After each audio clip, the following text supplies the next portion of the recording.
Loan અપાવવાના બહાને છેતરપિંડી કરતા આરોપીઓની ધરપકડ। સલાબતપુરા પોલીસ સ્ટેશનમાં ફરિયાદીએ આપી ફરિયાદ।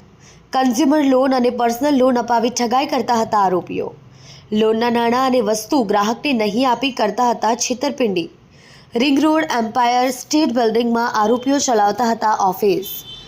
Royal financial service, money solution, quick loan સર્વિસના નામથી લોન એજન્સી।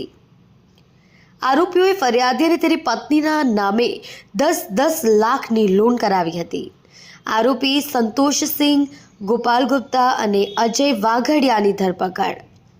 અન્ય આરોપી રાજીવ ચૌબે, મોનિકા સરફરાઝ, રાજુ આહિર ઉર્ફે મામા વોન્ટેડ। આ ટોળકીએ 40 જેટલા લોકો સાથે ફ્રોડ કર્યો હોવાનો ખુલાસો। 67 લાખનો આરોપીઓએ ફ્રોડ કર્યો હોવાનો પોલીસ તપાસમાં ખુલાસો। કલ્પેશ રાણાની સાથે જોતા રહો ન્યૂઝ 9 ગુજરાતી, સુરત।